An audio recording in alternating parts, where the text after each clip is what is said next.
Assalamualaikum warahmatullahi wabarakatuh. Puji syukur kehadirat Allah Subhanahu wa Ta'ala, Tuhan semesta alam yang telah memberikan rahmat dan kesehatan kepada kita semua. Yang terhormat Ibu dosen mata kuliah pembelajaran matematika, Ibu Dr. Elifa Sukma Cipta MPD, serta teman-teman sekalian yang saya hormati. Perkenalkan, nama saya Herlina. Saya dari Prodi PGMI semester 4. Izinkan saya akan mempresentasikan materi metode pembelajaran matematika berbasis blended learning. Nah, mari kita masuk ke tahap awal, yaitu pengertian blended learning, yaitu pendekatan yang menggabungkan pembelajaran tatap muka di bawah bimbingan guru dengan pembelajaran mandiri berbasis media digital atau sumber pembelajaran daring. Bukan sekedar menambahkan unsur teknologi, melainkan merancang strategi pembelajaran yang saling melengkapi agar tujuan pembelajaran tercapai secara lebih optimal. Penerapan di pendidikan dasar. Yang pertama, luar kelas, fokus pada pengenalan konsep dasar.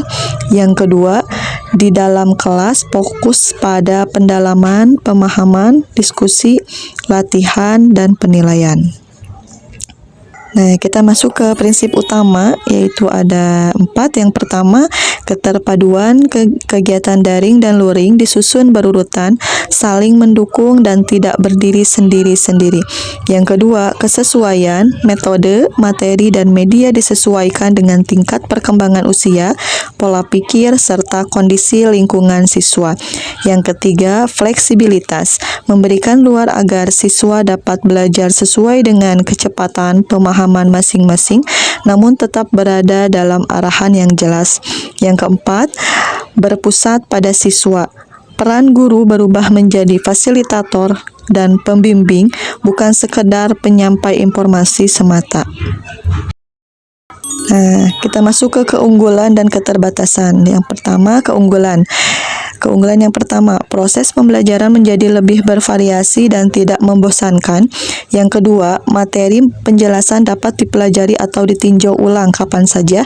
Yang ketiga, waktu pertemuan langsung dapat dimanfaatkan lebih banyak untuk pendalaman materi dan bimbingan perseorangan.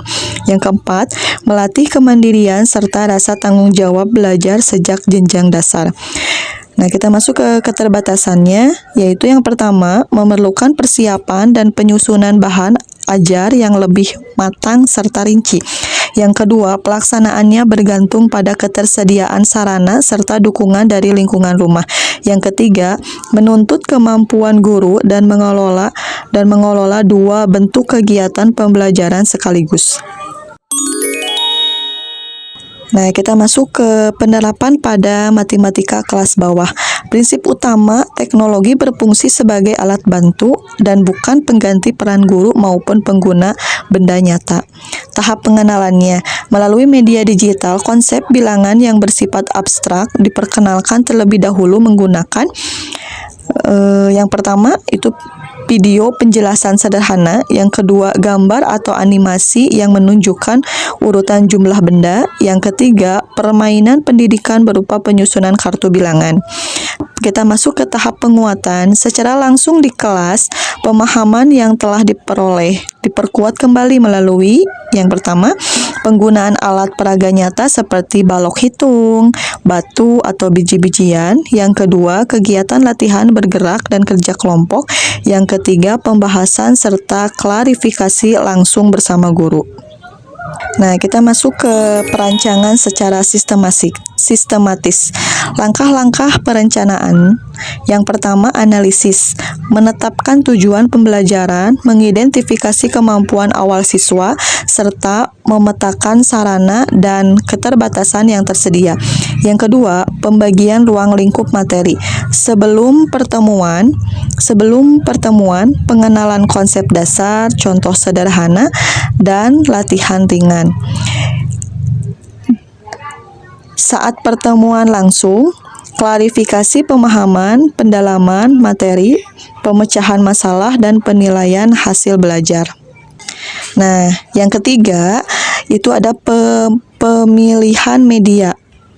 Nah, kita menggunakan bahan ajar yang sederhana, aman, dan mudah dioperasikan oleh anak usia sekolah dasar. Yang keempat, penyusunan panduan membuat petunjuk pelaksanaan yang jelas, baik untuk siswa maupun orang tua yang mendampingi.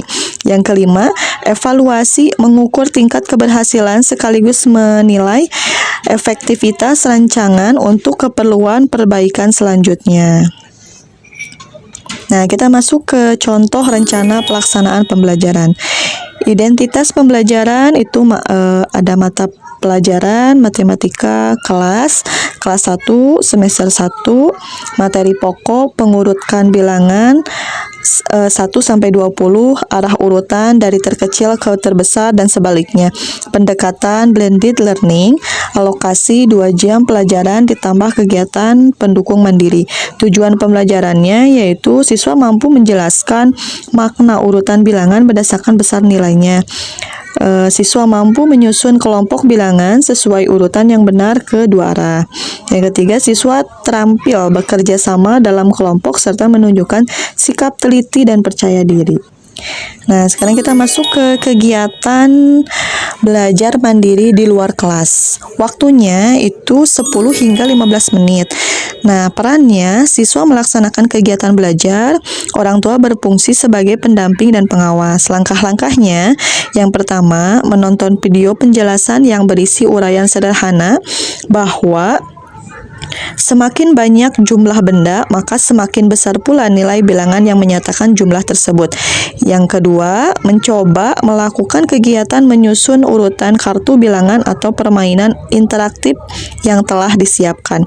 Yang ketiga, mencatat bagian materi atau hal yang dirasa sulit untuk kemudian dinyatakan saat bertemu guru di ruang kelas. Tujuannya, siswa sudah memiliki gambaran dasar mengenai materi sebelum memulai pertemuan langsung. Nah, kegiatan yang kedua itu tatap muka di ruang kelas. Waktunya itu 2 jam pelajaran. Kegiatan pendahuluan itu kurang 10 menit. Yang pertama itu membuka pelajaran dengan mengecek kehadiran siswa. Yang kedua, mengaitkan materi baru dengan kegiatan yang telah dikerjakan di rumah. Yang ketiga, menampung pertanyaan siswa dan menyampaikan tujuan pelajaran hari ini.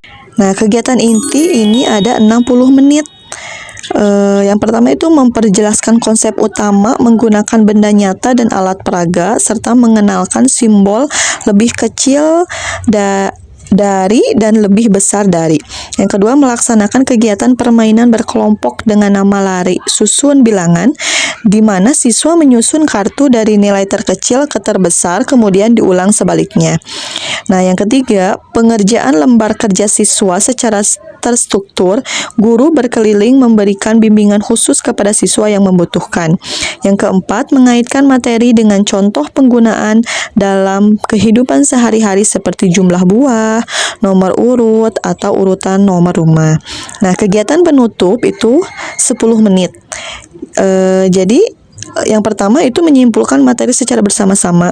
Yang kedua, melakukan penilaian singkat dan memberikan umpan balik. Nah, kita masuk ke penilaian hasil belajar. Aspek penilaian dan teknik pelaksanaan, pengetahuan, bentuk, tes tulis dan tes lisan. Contohnya instrumen, urutkan kelompok angka berikut 4, 9, 2, 7.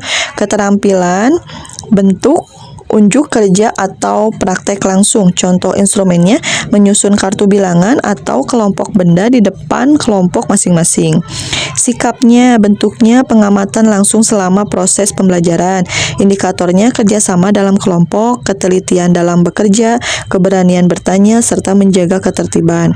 Kriteria ketuntasan minimalnya, skor yang dicapai sekurang-kurangnya bernilai 70 dari skala 100.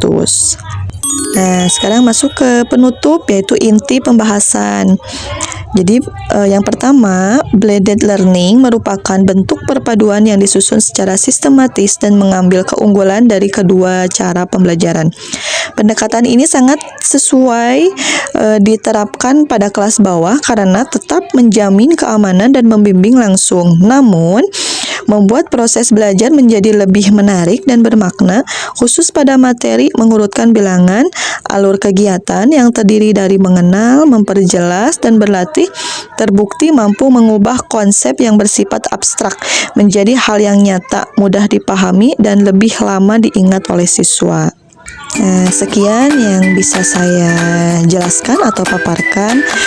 Semoga bermanfaat untuk semuanya. Terima kasih. Wassalamualaikum warahmatullahi wabarakatuh.